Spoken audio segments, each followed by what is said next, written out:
The Superbike Show. Main news, Lewis. What's been going on? So let's start off with BSB. At the weekend, it was 3 out of 3 for the PBM team. A lovely tribute from the team with a special livery this weekend after the passing of the team owner, Paul Bird. Glenn Irwin, though, leads the championship after Oulton Park by just half a point. Obviously, the half-point situation came in after Brands Hatch. It was quite annoying, but still very, very close in the championship. So the two PBM boys are still 1 and 2. And the PBM boys as well, they're starting to get nice and feisty in the team between Glenn Irwin and Tommy Bridewell after a safety car restart incident in race 2. Tommy Bridewell as well has been in the media spotlight and been all over social media after he issued his apology after the weekend. But let's talk about the minor issue of BSB at Oulton Park. You were there, Lewis, at the weekend, and just on the Sunday. Did you have fun? Yeah, it was a great weekend. Second time I've been to Oulton Park this year. I went for the first time this year for the Bank Holiday Monday round. But it was a great weekend. Spent most of the time actually watching from the start finish straight. And it was slightly quieter over there, over by turn 2 and 3 by Cascades. It was very, very busy with people with multiple rows deep. So I didn't fancy trying to squeeze my way in and out all day. But leaving the round, the PBM boys, first of all, it doesn't seem like they're necessarily on the best of terms, and 0.5 in the championship with just 2 rounds remaining, and plus not to mention Brands Hatch, where we have 35 points on the table every single race. It's going to be an extremely exciting end to the season. Now we're technically in the showdown end of the season, where it's 25 points for a race win at Donington Park coming up as well. So extremely exciting times ahead at BSB with multiple manufacturers, not just PBM, but also the Kawasaki's up at the front as well this weekend. So yeah, really entertaining weekend at Oulton Park, and the weather wasn't as bad as what we thought it was going to be. Well, it wasn't as bad as what maybe you thought it'd be, Lewis. Looking at the weather forecast last week, it looked like it was going to rain pretty much all the weekend, but it ended up being pretty sunny actually. Okay, fair enough. Well, race. Let's talk about what happened on the Saturday anyway. So race number 1 was won by Glenn Irwin. It was a PBM lockout basically for the entire weekend. But race number 1, it was Glenn Irwin with quite an emotional tribute as well to Paul Bird. And I must say the observations and the tributes all weekend for Paul Bird and his family as well were just very beautiful. I don't think it could have been done any better. But yeah, it was Glenn Irwin with a win in race number 1, Lewis. Yeah, Glenn Irwin took the race win in race number 1, and it was a great victory. It was a very close race actually in BSB across all 3 races, and it proved that Oulton Park is certainly one of the best venues for racing. I don't think we've seen a boring race this weekend across all the classes. Really entertaining stuff. A lot of overtaking opportunities, and Glenn Irwin really emotional. We did see before the weekend that there was going to be no champagne, nothing in the sprint race, but they ended up celebrating in fine fashion, like they should have, like Paul Bird would have wanted. It doesn't seem great for Glenn Irwin. Yeah, I mean to celebrate such a giant of motor racing in this country. I think it was just a nice way of for the team anyway, just continuing business really in race number 1. But yeah, it was really nice, and you could sense in the crowd as well that people's thoughts were looking at Paul Bird, especially a lot of people getting the privilege to see some of his beautiful bikes that were on display in pit lane as a tribute. So that was fantastic to see, and everyone going out onto the grid on the Saturday again just to pay further respect to Paul Bird, the team, and his achievements. Beautiful mark of respect from everybody at BSB. Jay, your thoughts on race number 1 at BSB on Saturday? Yeah, very close. I think Tommy Bridewell probably had the pace to win, but Glenn kind of backed everyone up a little bit and rode a really good race. And Tommy I think it was the last lap or a couple of laps from the end, made that mistake going into the chicane. Yeah, he almost took him out, didn't he?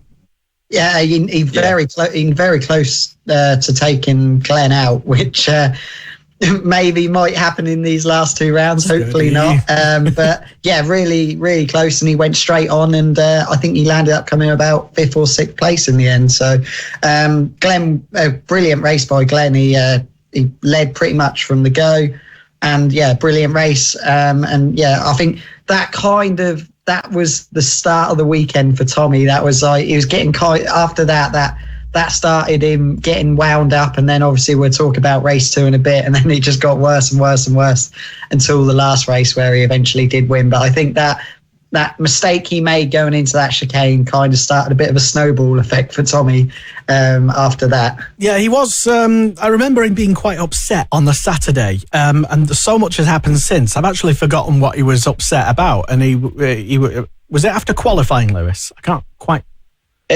remember. Yeah, I believe so. And then obviously in race 1 they made that mistake. Race 2, like Jay said, it was basically a snowball effect, and it seemed like his headspace wasn't really in the right place throughout the whole weekend. It seemed that Glenn was slightly calmer, and he was able to take advantage of that. It's almost like, he was winding himself up first of all with that mistake in race 1 as well, and then qualifying, he was a little bit frustrated as well with himself, it seemed. It's like you say, he did. It was interesting to see his mindset.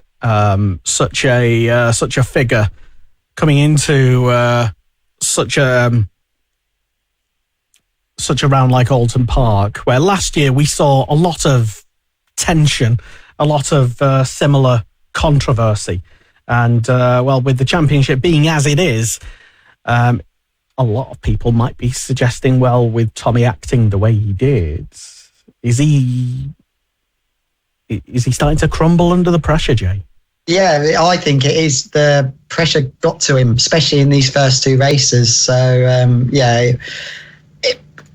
it can get to everyone, but it did get to him, and he didn't take it in the best way, especially some of the things that he said afterwards, but he has come out and apologised since. So we'll talk about race 2 in a second and get me and Lewis's views on what we saw. I think we're both going to agree. I think most people agree, apart from Tommy. Well, let's talk about race number 2 then, since we're talking about it, and we're short of time anyway. So we're waiting for Chloe Jones to appear. We don't want to keep her waiting. Lewis, race number 2 then on the Sunday. Just talk us through what happened. Yeah, race number 2, it was once again a close race, and actually the PBM boys started to bridge out a gap, but late on in the race we had a crash from Storm Stacey, and his bike was in a dangerous place on the circuit, so marshals obviously had to come onto the circuit to retreat, had to come next to the circuit, a very, very quick part of the track, to come and retrieve his bike. So they threw out a safety car. Obviously BSB, one of the few motorcycle racing championships in the world that we use safety cars, but perfect for occasions like this. But there's only a couple of laps remaining when the safety car lights went out, so the safety car sped off to go into the pits, and then Glenn Irwin and Tommy Bridewell and basically the whole field actually were starting to slow down, because Bridewell at the front of the field had control of the pace, so he had to let the safety car get away before he went, because obviously if you overtake the safety car before it goes in the pits, you get a penalty at the end of the race. So Tommy Bridewell, it looked like he went as he was powering towards Lodge Corner, the final corner on the circuit, and then as he got to Lodge, he went on the brakes and must have went down to like 20 mile per hour, and everyone else behind him thought he went. So we're pretty much getting ready into race restart mode, and then suddenly there was 4 or 5 bikes in front of them doing 20 mile an hour, because Bridewell was doing it at the front. Everyone had to take avoiding action. We were very, very lucky for no one to fall off and hit into each other there. We had Kyle Ride, and especially actually Ryan Vickers, who had to avoid, I think, Lee Jackson, and then he had to almost go over the curb to go on the inside of everyone else and overtake and almost hit the front of the field. Overtake under safety car, I guess you could say, but obviously he didn't get a penalty because it seemed to be Bridewell's fault. And Stuart Higgs and the whole race control thought it was his fault and gave him a long lap penalty, but that was on the final lap of the race that he received it, and I don't know if he didn't see it or if he didn't want to take it, and because of that he got given a 3-second time penalty, dropping him down to 6th position, which then meant on the cooldown lap there was some interesting gestures made to some people, including race control. He stuck his middle finger up at race control. Yes. Which, by his own admission, was a stupid thing to do. And, you're both racers. Well, one's a retired racer. Retired, yeah. And it's not the one you think. It's actually Lewis who's the retired racer. You've both raced anyway, and you've both been, I guess, because I guess it's a sort of kind of a road rage, really. If things don't go the way you want, you can get a bit upset. I know, Jay, you're very passionate and emotional when you're on your pit bike racing at Fab. Do you have sympathy for Tommy Bridewell in that position? I don't think it's just bike racing. I think it's any sport you do. If you're very passionate and you want to win, then sometimes you will do anything to get that win.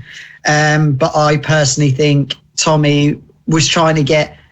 He knew Glenn was going to be there after that pace car, and he wanted to try and get any sort of gap possible.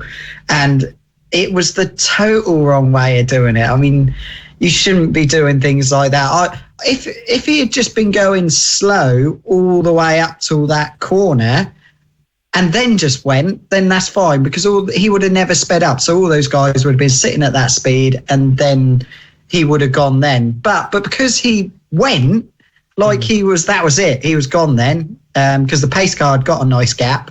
He could have easily got to race speed, crossed the line. They wouldn't have caught it back up.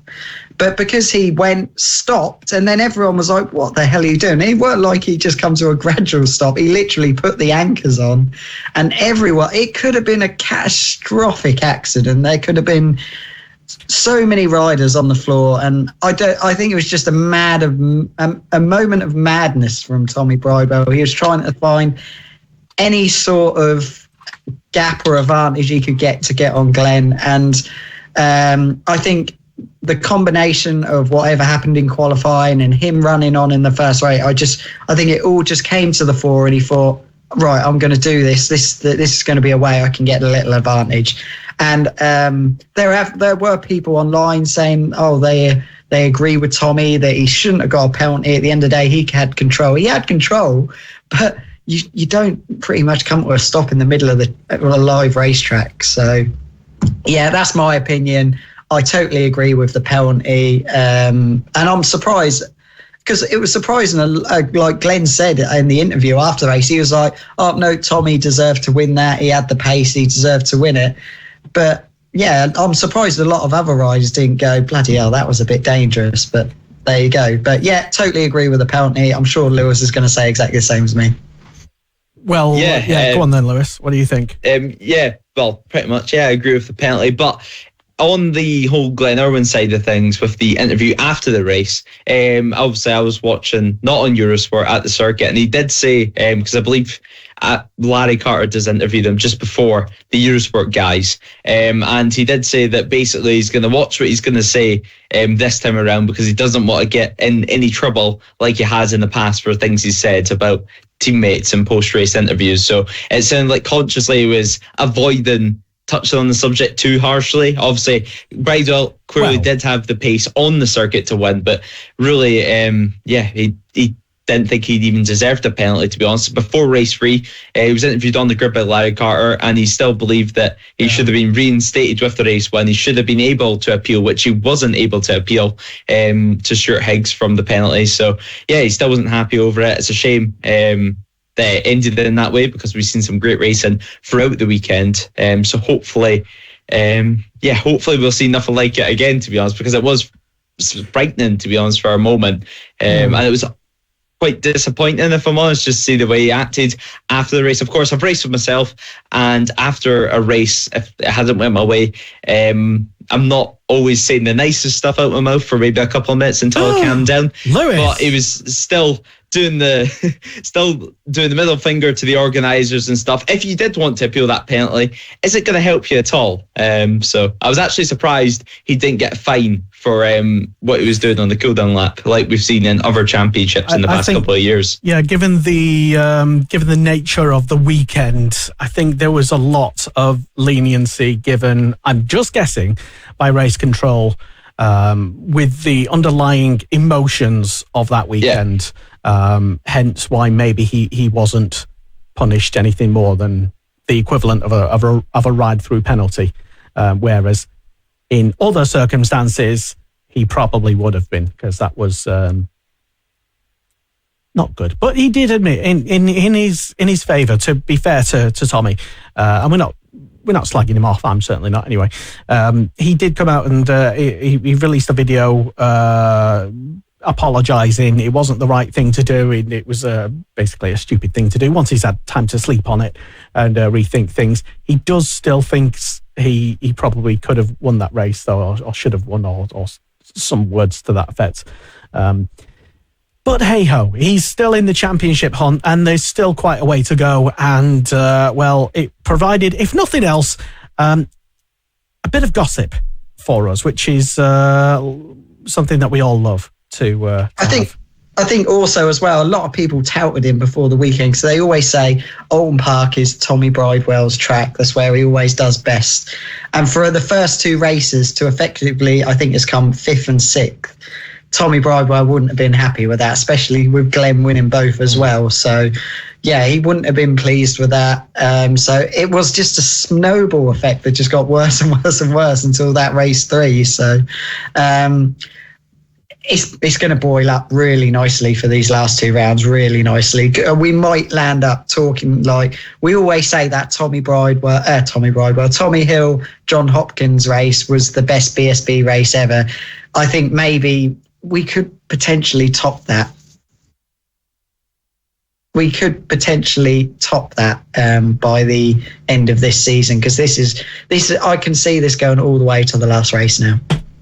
Yeah, I think it's going to go down to the last race. I think it's going to be even more fireworks in the PBM garage by the end of the season. Obviously, they're going to want the best for the team, especially with the circumstances this year. But still on the circuit, it's clear both of them, all they want to do is go out there and win. 2 rounds remaining, especially the final round of the championship, 35 points on the table. It's going to be very, very interesting by the time we get to Brands. You're going to have a lot of points up for stake, championships up for stake for the PBM boys. And certainly I think what the team's going to be wanting is 1-2 in the championship this year, because I think we can all agree it would be pretty magical. But also not just all about the PBM boys at the weekend. For example, the Kawasaki's of Lee Jackson and even Storm Stacey actually in race 1 and worked his way up for the fields after crashing in race 1 and race 2. Very, very good weekends for Kawasaki, certainly compared to what we've seen this season. It's only really been Thruxton that we've seen them perform, so it was refreshing anyway to see another manufacturer at the front, and certainly Kawasaki at the front and battling for podiums and race wins once again. Yeah, Lee Jackson, he's pushing on because he's looking for a job for next season. So he was the only one who really had anything for the Ducatis at Oulton Park this weekend. So it was good to see him battling for podiums. Yeah, well, he did say battling for the race win. Yeah, he did say that he is literally sort of auditioning really for next season. But yeah, it was Lee Jackson, and also another rider who came good at the weekend, who I want to give a shout out to, was Leon Haslam on the podium again.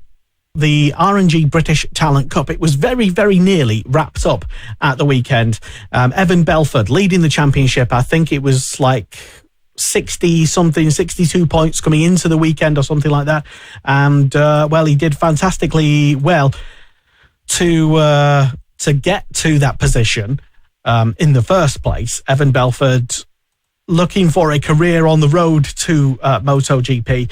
And, there was lots of exciting action. 2 races, one on the Saturday, one on the Sunday. And, motorsport media were there and I suppose filming some trackside action and just setting the scenes from some Friday practice stuff and some of the action that goes on. Understandably, not really well paid attention to by the BSB fans because they're not really there to watch Talent Cup in particular. They were there to watch BSB, but still, the R&G British Talent Cup always provides lots of spectacular close racing action, and even though they are just kids and children, they are often a lot more mature than, let's say, some of the BSB racers themselves. No names. Say, Lester. I'm not saying that. Well, you wouldn't ever catch the sort of behaviour that certain BSB riders do on a Talent Cup grid because they're all really polite, really well in front of the camera. They are. They're all nice kids, really. And I didn't see any fingers to race control on the warm down lap in British Talent Cup. Well, no, exactly. You wouldn't see it because they're all professionals, and as I say, some of the BSB stars acting more like children than the actual children. But anyway, we've talked about that enough. But yeah, the R&G British Talent Cup, fantastic to see. These are just some clips from the Friday practice, not the actual racing itself. And well, yeah, even though it is the as some people call it the tiddler class, these lads and girls on the road to MotoGP, Lewis, and always, and a lot of them, most of them, all graduates from Fab Racing as well. And they're all looking to enhance and further their career. And yeah, we saw two fantastic races at the weekend. Can you tell us more, Lewis? Yeah, well, obviously at the weekend, 2 races for the R&G British Talent Cup, as is always when they're on the schedule, and 2 fantastic races. And also 2 different results that came out of them. In race 1, it was a race-long battle between Sullivan Mounsey and Evan Belford, and it was extremely close and nail-biting throughout the whole race. I was screaming and shouting at the TV, and it all came down until the final lap of the race, where it ended up being 22 thousandths of a second separating Mounsey and Belford at the line. But the final corner, going into the final corner at Laws, they went side by side. Belford was in front. Mounsey was trying to dive down the inside. Belford went and took a defensive line. And Mounsey, well, not wanting to make any contact and still wanted to go down the inside, he decided the only option was to go on the grass. So he went on the grass, full throttle, and made the overtake stick and work. And then he ended up taking the race win in race 1. It was one of the bravest overtakes I think I've seen this year, actually. I couldn't believe my eyes whenever I seen it.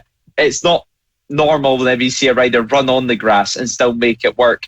Also, some new riders that were racing this weekend, including Greg Marshall, which was seen a shot of his bike in that highlight video there from Friday. On the 95, Dynaco inspired from Cars. Probably the best livery I've seen this year in any championship in the world.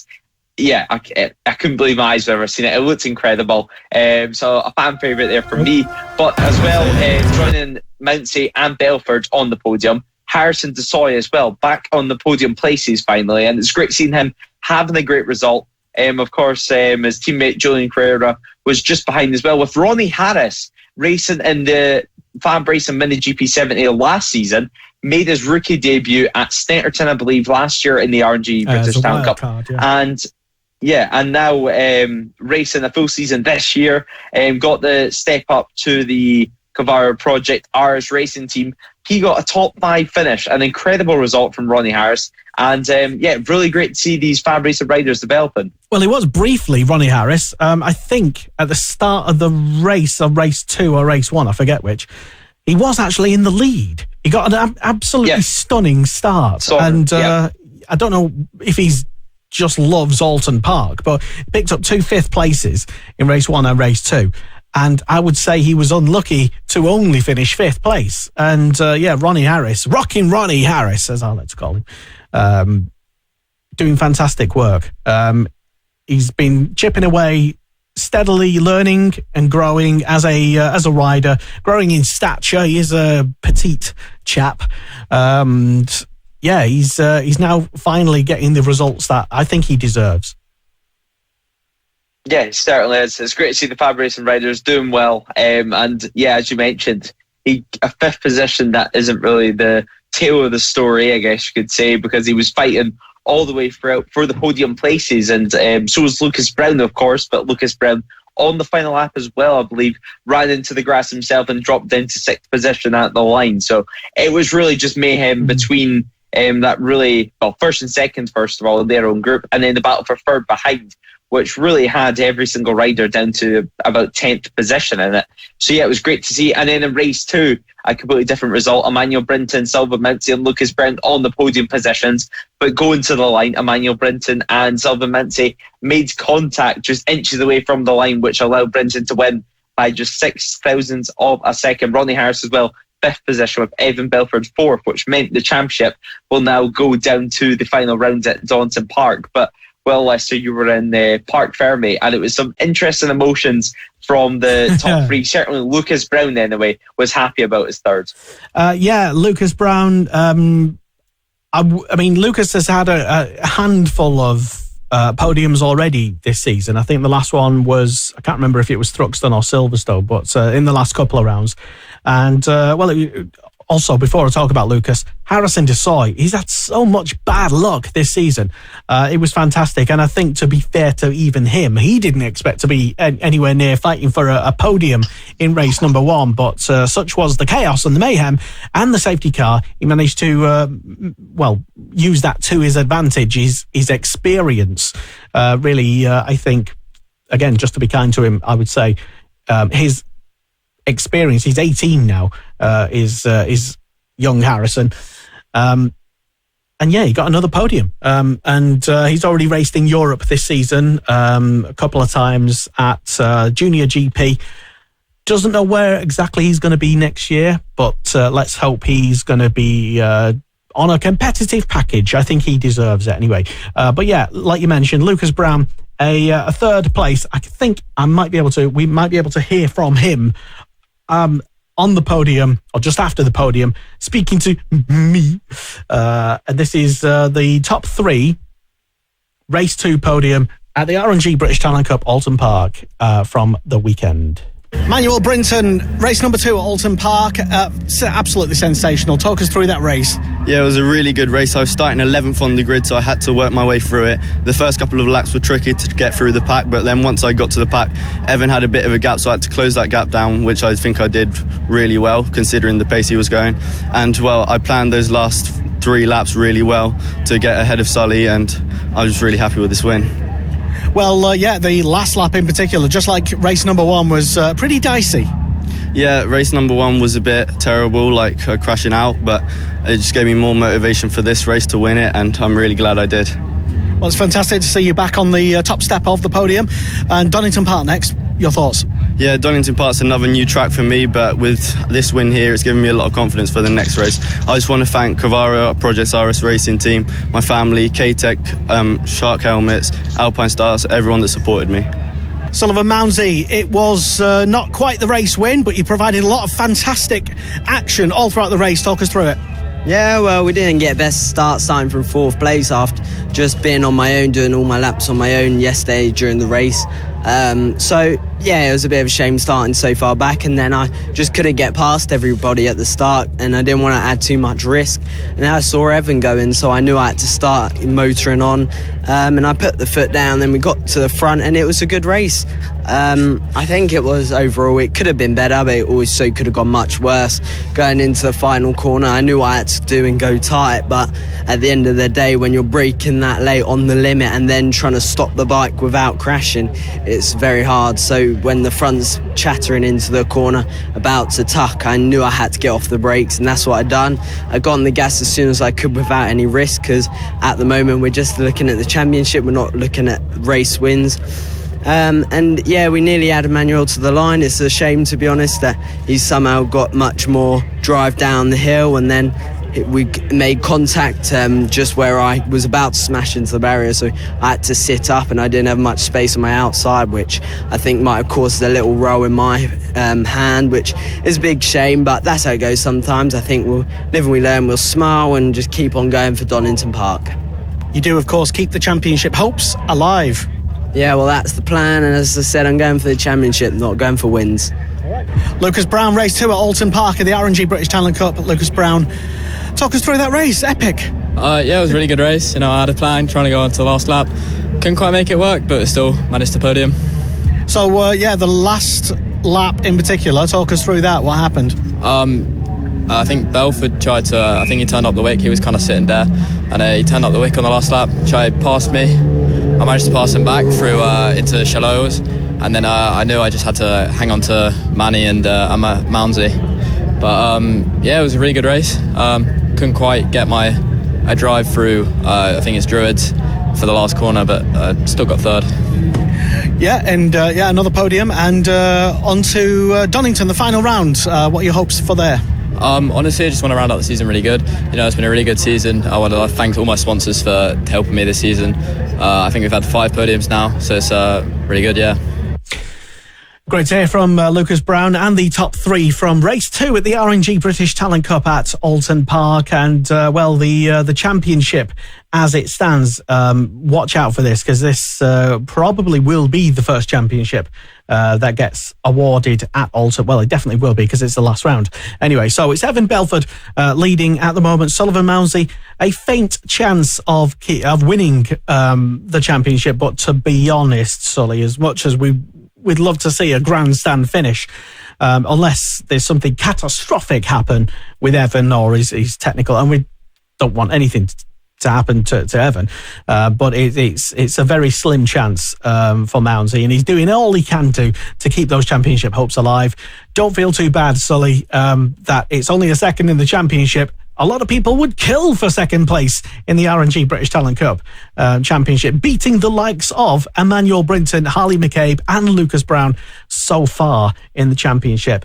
And a shout out and a mention as well, Lewis, to some of the riders who have been selected or announced they have been selected to go to the Red Bull Rookies selection event. Evan Belford already said he's been chosen or invited over. Lucas Brown, Harley McCabe, Ollie Walker, Philip Soroviak have all confirmed the last time I checked before the show. But who's not yet announced as invited?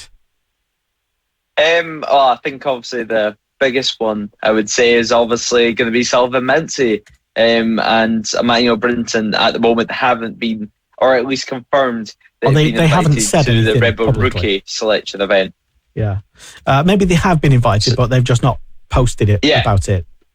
Yeah. So I would be absolutely shocked if they don't get invited. Both Mounsey and Brinton, McCabe, Brown, Ollie Walker, Soroviak are all going, and. Is there someone from another class as well? I forget who. I think someone from another class. Yeah, I can't remember off the top of my head, to be honest. I've seen plenty of plenty of announcements over the past couple of days, but we also seen last year, for example, the Mellor brothers, they both got invited as well. So, but I don't know if they will be this year. So yeah, we're just going to have to wait and see. Hopefully they will, because it'll be very, very interesting to see. But yeah, we're just going to have to wait and see. And hopefully we can see more of the young riders get up and actually make it past the selection event as well, because it sounds like both Casey O'Gorman and Eddie O'Shea are going to be moving on next year. So the more Brits, the merrier. Who do you reckon, Jay, from the current crop of British Talent Cup racers, or even maybe even some junior supersport riders? Let's not count those out as well. But who do you reckon ought to get invited to the Red Bull Rookies selection event? Oh, what, to get invited, or the actual riders to get through? Well, I was being polite in suggesting maybe the selection event, but who do you actually think is going to be selected? So obviously we'd love to see Emmanuel and Sullivan get through, because obviously lots of talent in the championship, but definitely them 3 have been the standout riders this season. But like I said, we have had Harley McCabe and Lucas up the front as well. So it'd be good to see Sullivan and Emmanuel get through. I think the 2 that we would like to see in Red Bull Rookies would probably be Evan and Sullivan Mounsey actually get the gig, shall we say, to be in Red Bull Rookies full time would be great. I think, unfortunately, for Emmanuel and Lucas, it's nothing to do with their riding ability or anything like that, but we do know the Red Bull rookies, they are very... It's a tight call. They only can choose, I think it's 2 from each country they can have. But Lucas and Emmanuel, I think they can potentially unfortunately have 3, but... They are quite tall, and that is going to let them down, unfortunately. I don't think that's a bigger issue as some people make out, to be honest. There's potentially other avenues that Brinton could go down, not necessarily by applying as a Brit. He could apply as a different nationality, potentially. I don't know that, but there's talk of him doing that. And if he gets that, then great. I know that's what Soroviak's aiming for. He's going to apply as maybe for Sully as well, because obviously he has different nationalities as well. Potentially. But good luck to everyone who has already been invited. And it'll be really good to see what happens at Donington Park for the final couple of races. Evan Belford. I don't want to jinx anything, so I'm just going to say good luck, everybody. And I think Evan will be going for those safe points in the first race. Yeah. One would think. He's a sensible lad, he's Evan, but Sully can be sensible as well, but often there's, when you get out on track, as you guys know, you can often turn into Manic Mounsey. I think Evan's aim will be get the championship done in the first race and then go out as a winner in the second. I think that would be a perfect weekend for him. And in Mounsey's case, it always needs to be a round where you need to go out there and get a double race win and do everything he can to try and keep the championship alive. Really, even if it means Manic Mounsey is going to come out, it needs to come out at the final round. He needs to give it everything, 110%. And even if it means slipping off, fighting for the race lead, then at least you can say he gave it absolutely everything, because now, well, Belford's really in a position where we can talk about him having just to get safe point scoring positions to close the championship. Mounsey's in a position where he needs to do absolutely everything by getting that race win in the final round. This is Motorsport Radio. Join the conversation. Contact the show on Twitter, on Facebook, and on our website, Motorsport Radio.